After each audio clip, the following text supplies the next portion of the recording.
In 1910, as New York's skyline shot skyward, contractors faced one problem. American unions refused to risk their lives assembling steel skeletons 30 stories above ground. Yet every morning, desperate new arrivals from Italy, Ireland, and Eastern Europe stepped into harness-free heights that should have terrified anyone. Why did thousands of immigrants take the city's deadliest jobs for barely more pay, knowing a single slip meant death with no consequences for their bosses? The answer lies in the collision of economic desperation, relentless competition, and a forgotten legacy hiding in plain sight. Steel frame engineering changed the face of American cities almost overnight. By 1910, architects and builders could reach heights that once seemed impossible. The new construction method replaced thick stone walls with slender steel skeletons, allowing buildings to soar past 30 stories for the first time. In New York, the race for the tallest tower became a matter of civic pride and fierce business competition.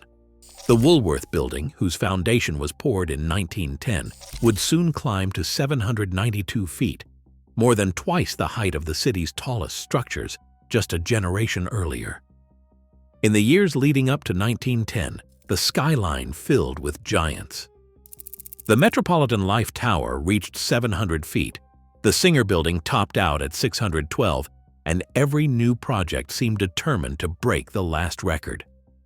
Between 1900 and 1910, more than a dozen skyscrapers rose above 20 stories in Manhattan alone.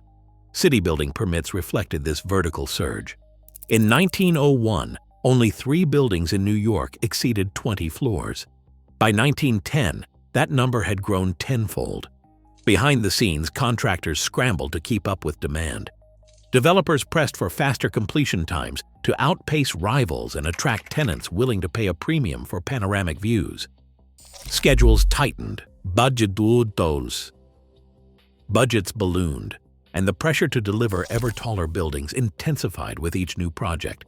Steel skeletons allowed for rapid assembly, but also demanded a workforce able and willing to work at dizzying heights, exposed to wind and weather, with little margin for error. The scale of construction transformed city life. By the end of the decade, more than 30 buildings in New York alone stood over 20 stories, and the skyline's jagged silhouette became a symbol of American ambition.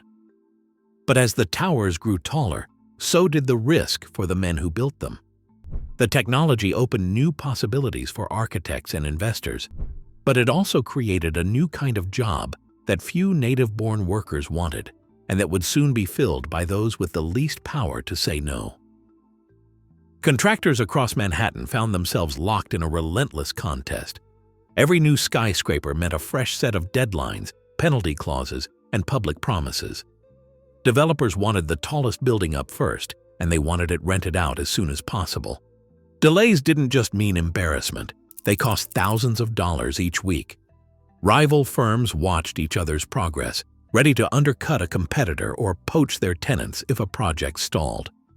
The pressure filtered down from boardrooms to building sites. Schedules were set months in advance with little room for setbacks.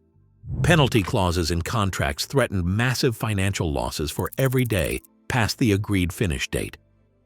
In 1910, the Woolworth Building's contract specified liquidated damages for delays, and contractors risked losing their entire profit margin if the project slipped even a few weeks. To stay on track, companies offered bonuses to crews that finished ahead of schedule, but those same incentives encouraged dangerous shortcuts. Construction managers shaved days off the calendar by skipping safety meetings and pushing crews to work through bad weather. The faster a floor went up, the more likely it was that safety rails or temporary scaffolds would be left out. On some projects, engineers and site foremen debated whether to install nets or harnesses, only to have upper management veto the expense. The cost of a net was easy to calculate, and the cost of a lost worker was often treated as an unfortunate but expected part of the job. Records from the period show how tightly wound these schedules became. The Metropolitan Life Tower's construction log from 1908 listed just 18 months to complete more than 40 stories, a pace that left no margin for error. Bids from rival contractors included promises to beat the city's fastest build times, and companies that failed to deliver found themselves shut out of future projects. In this climate, every day lost to a safety stoppage was a day closer to financial disaster. The relentless drive to finish first shaped every decision on site. When a scaffold collapsed or a beam slipped loose, work rarely paused for long. The risk was weighed against the threat of missing a deadline and facing a penalty that could wipe out a year's profit. Contractors gambled with lives because the market rewarded speed over caution. The skyscraper boom wasn't just a story of engineering. It was a race against the clock, with workers caught in the middle. By 1909, a growing number of native-born ironworkers simply stopped showing up for high-steel jobs. Hiring hall records from the International Association of Bridge and Structural Ironworkers reveal a sharp drop in domestic enrollment for skyscraper work that year. Union delegates, frustrated by the mounting death toll and relentless pace, began urging their members to refuse the most dangerous assignments. In closed meetings, they debated strike threats and even considered citywide walkouts if contractors did not agree to better pay or basic safety measures. The union's official minutes from early 1910 document repeated warnings about men falling from beams and the failure of site bosses to provide even the most minimal protections. Yet when union leaders pressed for harnesses or hazard bonuses, contractors dismissed their demands. Some firms threatened to blacklist anyone who spoke up, making it risky for native workers to protest openly. Others quietly shifted hiring toward non-union labor, posting notices for new men willing to work at any height. The result was a labor void at the top of every major project. Native ironworkers who once dominated the trade now filled only a fraction of the high steel rosters. Union rolls from 1910 show fewer than half as many American-born men signing up for skyscraper jobs compared to just 3 years earlier. Contractors responded by casting a wider net.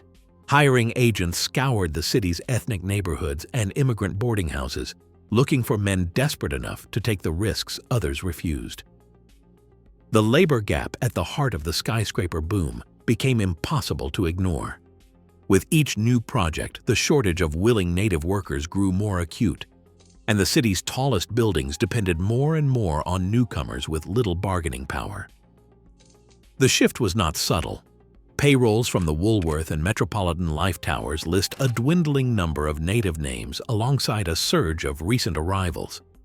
Union leaders sounded the alarm in their newsletters, warning that unless working conditions changed, the trade would soon be unrecognizable. But the pressure to finish fast and the threat of being replaced left many with no real leverage. Contractors had learned they could fill the ranks so long as they were willing to look beyond the traditional workforce. By 1910, New York City had become a magnet for newcomers from across the Atlantic. More than 2.5 million immigrants arrived in the United States between 1890 and 1910, with a staggering share settling in the city's crowded neighborhoods. Italians, Poles, Slovaks, Hungarians, and Irish families poured off steamships at Ellis Island, carrying little more than hope and a willingness to work. The census records of the time reveal a city transformed, entire blocks spoken in Italian or Yiddish, Polish church bells echoing across the Lower East Side, and tenements overflowing with recent arrivals. Most newcomers landed in the city with few resources and even fewer options. The Lower East Side, Mulberry Bend, and Five Points became home to thousands, their streets lined with ramshackle tenements stacked 5 or 6 stories high. Rooms meant for 4 sometimes held 10 or more, with beds rented in shifts and kitchens shared by multiple families.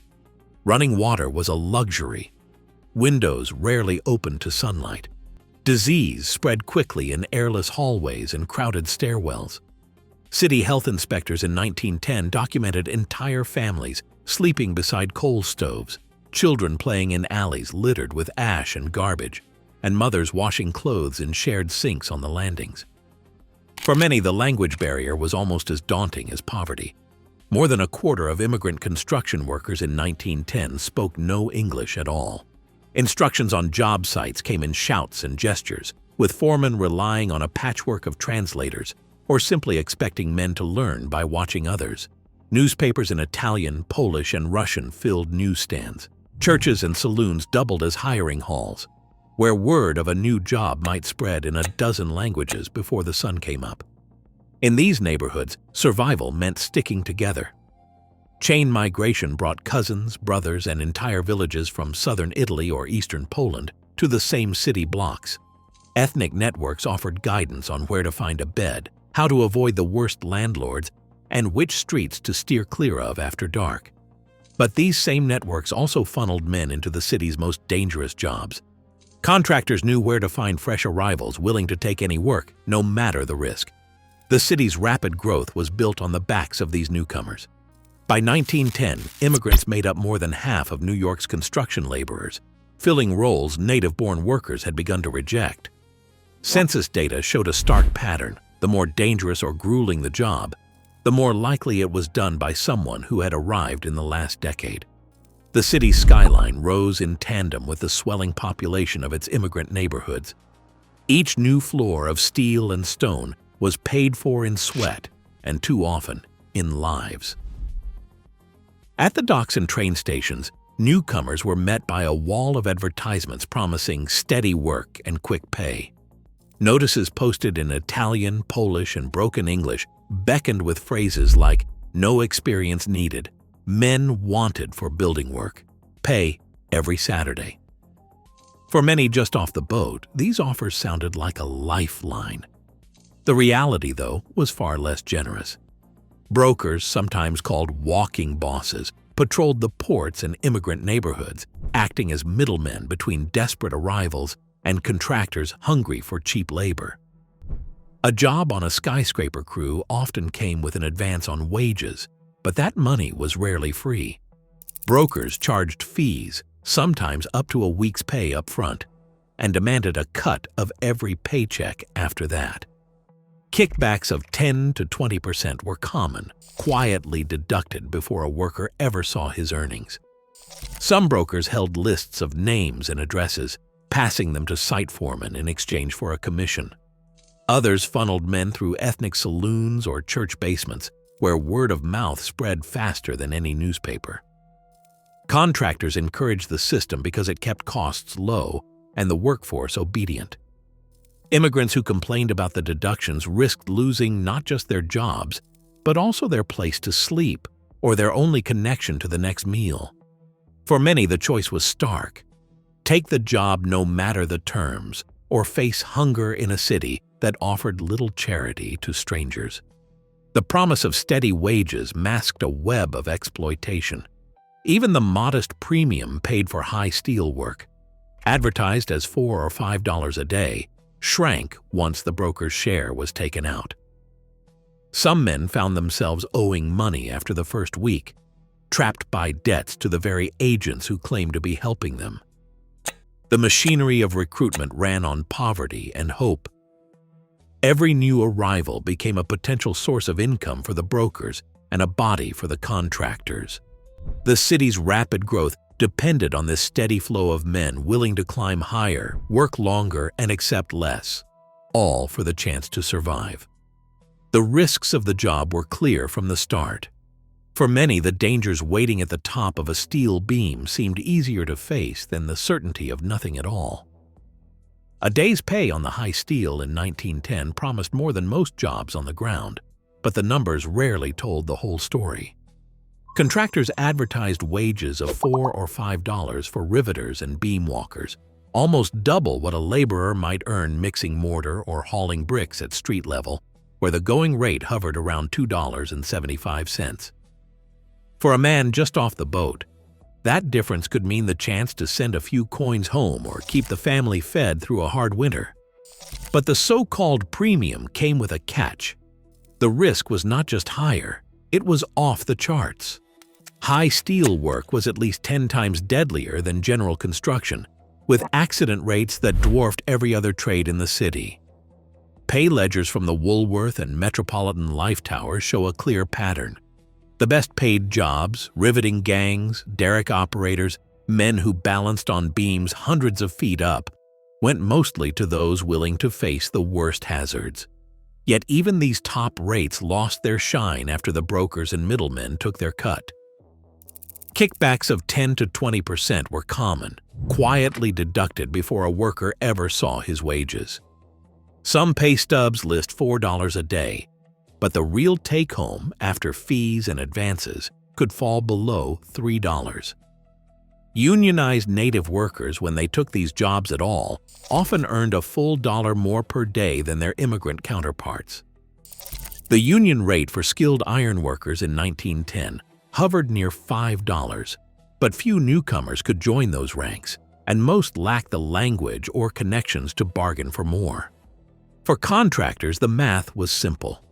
The extra dollar or two paid to high steel men was far cheaper than slowing a project or investing in safety. The cost of a single fatality, a funeral payout maybe $50 for a widow, barely registered against the savings from pushing crews to work faster and higher. Safety nets or harnesses, if installed, would have cost more per worker than the risk of replacing a man lost to a fall.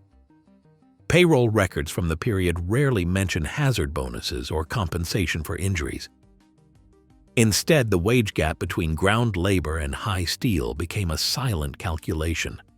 How much was a life worth, and how little could a company pay to find someone willing to gamble it? The illusion of high pay masked a deeper exploitation. Immigrants, shut out of safer trades and desperate for work, accepted the premium as fair reward, even as the odds stacked against them. The city's tallest buildings rose on the backs of men who risked everything for a few extra dollars, a bargain for contractors, a last resort for those with nowhere else to turn. Steel beams rose into the fog, each one a narrow path with no guardrails, no nets, and nothing to catch a man if he slipped. The daily hazards of skyscraper work in 1910 were as constant as the clang of hammers. Workers balanced on foot-wide girders, sometimes more than 700 feet above the streets. A single misstep, a gust of wind, or a loose rivet could mean instant death. Falling objects were a constant threat. Hot rivets, dropped tools, or swinging steel could strike without warning. Scaffolds buckled under too much weight, and temporary platforms sometimes collapsed with men still on them. Steel beams, hoisted by ropes and primitive cranes, swung unpredictably in the city's updrafts. There were no safety harnesses, no helmets, and no enforced rules to protect the crews. Accidents happened daily. A misplaced step often ended with a worker plunging dozens of stories. Coroner's reports from New York between 1908 and 1912 document more than 100 deaths on high steel sites, the vast majority among recent immigrants. Some months, the city morgue received a new body from a construction site every week. The risk of permanent disability was even higher. Broken backs, crushed hands, and lost limbs were routine. Surviving a fall did not always mean survival. Many men died days later from injuries or infections. The numbers were staggering for the era. Early skyscraper projects saw fatality rates around 1.4 per 1,000 workers, nearly 10 times higher than most other trades. Some ironworkers estimated a 1 in 4 chance of serious injury over the course of a major build. Even the daily commute to the top was dangerous. Workers rode open hoists or climbed ladders lashed to the steel frame, exposed to rain, snow, and ice. A moment's distraction, a patch of grease, or a shifting beam could turn routine into tragedy. There was no compensation if a man was killed or crippled. Contractors faced no fines, and insurance was almost unheard of. The expectation was simple. If you fell, you were replaced by the next man in line. The city's skyline grew taller every year, but each new floor was paid for in blood. The dangers were not hidden. Every immigrant who took the job understood the risk. But for many, the gamble seemed better than starvation. The cost of progress was measured in lives lost and families left behind. Antonio Ferrara was 22 when he lost his grip on a steel girder above the Woolworth Building's 20th floor. The coroner's inquest, dated May 9, 1910, recorded a simple cause: a loose rivet, no harness, nothing to break his fall. Ferrara's name joined a growing list in city records, but for his family in Mulberry Bend, the loss was personal and permanent. His widow, left with no compensation and two small children, turned to their parish for help. Ferrara's parents, unable to pay rent, packed what little they owned and left the city. There was no inquiry into company fault, just a line in the register and a quiet funeral funded by neighbors' coins.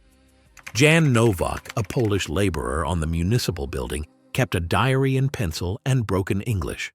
One entry describes his first day on the high steel. "Buddy rope from old man," he say, "tie to belt, walk slow, never look down." Nowak owed his survival not to any company rule, but to the informal mentorship passed from veteran to newcomer. Experienced men sometimes tied ropes between themselves and greenhorns, hoping to steady a trembling step or catch a slip. Oral histories from local 40 ironworkers credit these buddy ropes and shared tricks, like keeping a rhythm or reading the wind, for reducing falls by a third. Nowak lived to mentor others, guiding more than 20 countrymen through the same routines. His diary, found years later, tells of fear, exhaustion, and the pride of making it home each night. Michael O'Rourke, an Irish foreman, saw the other side of the hiring game. He worked as a broker, funneling men from Ellis Island to the city's tallest sites. For every job, he took a 10% cut, sometimes more, out of each worker's pay. O'Rourke kept a ledger, names and numbers written in careful script, tracking his share of every paycheck. Men desperate for work rarely protested. The deductions meant less food for families, but refusing the terms meant no job at all. O'Rourke's role was legal, even expected. But it left scars in the neighborhoods where he collected his fees. The communities remember that exploitation. Each name, Ferrara, Nowak, O'Rourke, stands for hundreds more. The records are filled with brief notations and missing details. But behind every statistic was a story of risk, loss, or survival. These men balanced on beams for wages that barely reached their families, knowing each day could be their last. The cost of progress was written not just in numbers, but in the lives and hopes of those who built the skyline. On the high steel, survival depended on more than luck or steady nerves. Immigrant crews brought with them a set of unwritten rules, passed down in crowded boarding houses, whispered in native tongues, and demonstrated on the beams themselves. Veterans mentored newcomers, showing them how to balance across a 12-inch girder, how to read the wind, and when to trust a makeshift handhold. These informal lessons formed a living code of safety, shaped by hard-won experience and the knowledge that no one else was looking out for them. Chain migration meant that brothers, cousins, and neighbors from the same village often found themselves working side by side. Polish crews on the municipal building tied buddy ropes between greenhorns and old hands, a simple trick that kept more than one man from falling. Oral histories from local 40 ironworkers credit these pier hacks, like walking in rhythm, never carrying too much at once, and always checking the beam's temperature before stepping out, for cutting the number of fatal slips by as much as a third. In the absence of formal safety gear, a borrowed rope or a shouted warning from a friend could mean the difference between life and death. Ethnic networks shaped every aspect of the job. Italian laborers shared advice on how to wedge boots for better grip or wrap hands in rags to avoid burns from sun-heated steel. Irish foremen sometimes arranged crews by hometown, believing that men who knew each other would watch each other's backs. On payday, survivors pooled coins to help a family back home or cover a funeral for a fallen comrade.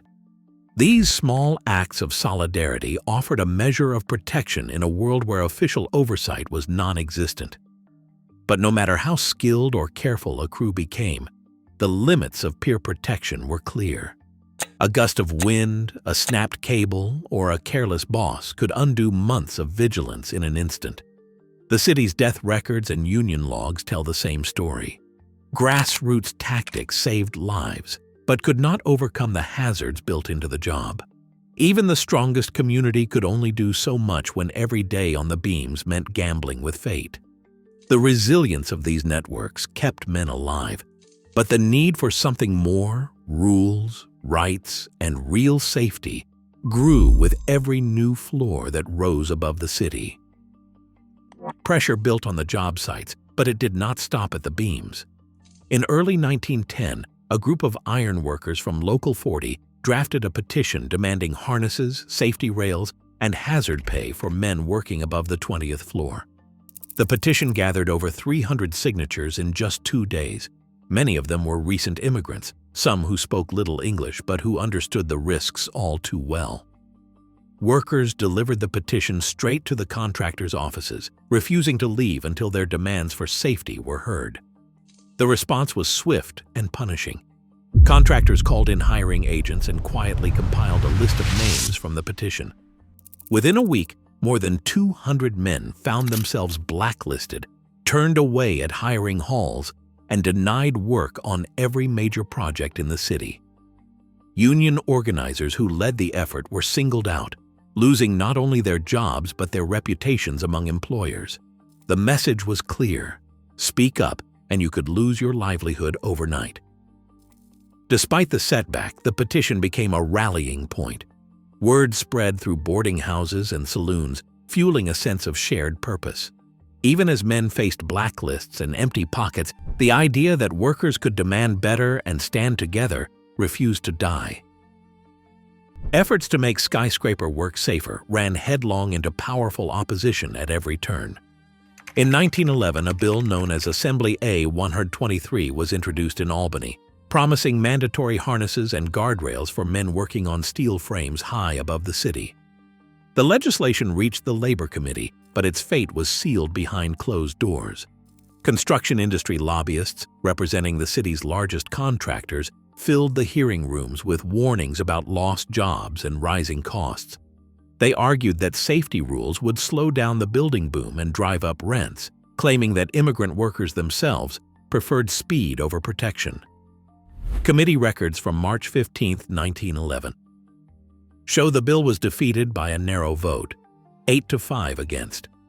Similar measures in the following years met the same end, blocked by trade groups and employer associations determined to keep regulations off the books. Immigrant testimonies were rarely heard, and union leaders found their appeals drowned out by the voices of industry. The absence of new laws meant the daily dangers on the beams would persist, leaving workers to rely on their own wits and the thin hope that things might someday change. Every city skyline holds stories that rarely make the guidebooks. The Woolworth Building, the Metropolitan Life Tower, and the Singer Building each stand as monuments shaped by the hands of men whose names are lost to time. The gleaming facades and soaring spires draw the eye upward, but the reality behind their construction is harder to see. For every triumph of engineering, there was a hidden ledger of loss. Today, immigrants still make up about a quarter of the construction workforce in the United States, yet they account for 40% of job site deaths. That ratio echoes the past when newcomers took the most dangerous jobs and paid the highest price. The modern skyline is not just a collection of steel and glass, it is a memorial to risk and sacrifice, built on patterns that persist more than a century later. To look at these towers is to see both ambition and the human cost that shadows it. Every city skyline still depends on the labor of those with the fewest options. Today, immigrants remain overrepresented in America's most hazardous jobs, accounting for nearly half of workplace fatalities in construction. The structures we admire are built on invisible choices shaped by desperation, not destiny. As we look upward, the real question is whether we're willing to see who's still at risk below. Thanks for watching. Share your thoughts in the comments.